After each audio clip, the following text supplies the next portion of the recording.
Hey guys, my name's Sam. Welcome to Prep Medic. This week's video, we're talking about cutting clothes off in the emergency setting.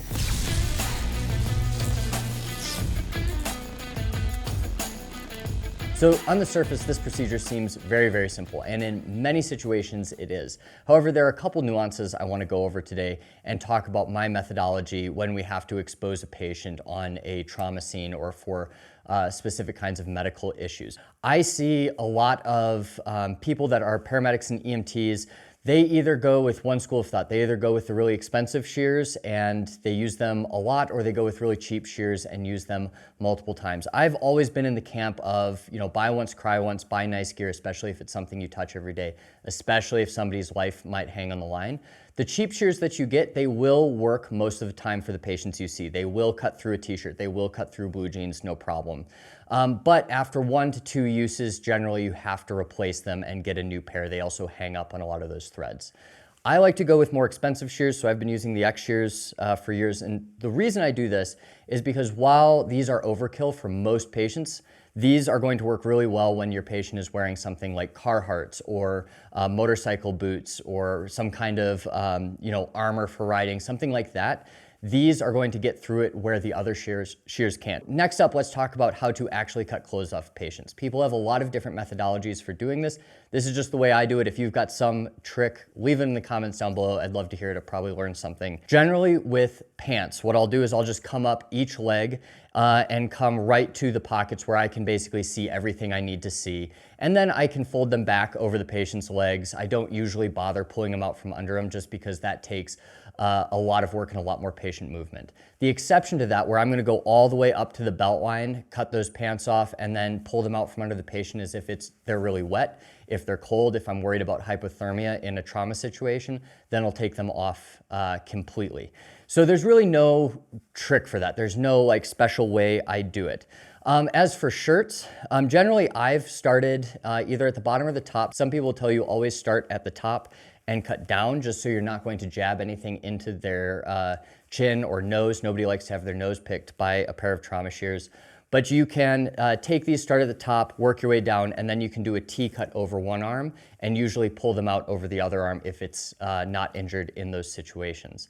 So nothing crazy there. One technique that I recently learned was taking a bunch of fabric up to the top with the shirt and cutting through it all in one. Same with the sleeves. You can bunch the fabric and do one cut so you're not just cutting slowly up the piece of clothing. Another thing I want to talk about with this particular topic is going to be using seatbelt cutters to cut clothes. On the surface, this seems like a super great idea. I can just hook the clothes and rip it off and it'll come off no problem. In practice, this is super dangerous and I can't recommend anybody do this. Just because if this gets wedged in the wound, we've actually seen cases where patients have had smaller lacerations ripped really far and injured more because of this. This is for seatbelts only or straps on the patient. This is not for clothing and should not be used that way. We see it on the Leatherman Raptor shears. A lot of people believe that one cutter that pops out the side is for that. That is purely a seatbelt cutter or a strap cutter. It's not meant for cutting clothes. So one more consideration is going to be cutting off specific types of equipment. This weekend we were cutting through motorcycle boots.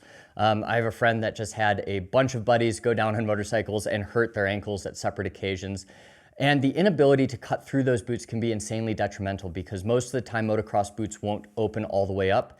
You can't really get that tongue out of the way and slowly rotate them off. So they either have to be pulled off or cut off, and they're armor. They're meant to protect the rider from sticks, branches, or crushes from the bike. So being able to get through a little bit of thicker material is super important. Now, generally when I cut a boot off, I'm gonna look for the point that has the least amount of resistance fabric-wise. I don't wanna go straight through the main armor. I want to go through the lightest amount of leather or whatever fabric it is and cut all the way down to the toes to a point where I can spread that boot out and really start to slowly rotate that shoe off the patient. So the last thing I want to talk about is when to cut clothes and when not to cut clothes. And this is a pretty simple concept, but we get so caught up in getting patients trauma naked that we sometimes don't anticipate the detriments of doing so.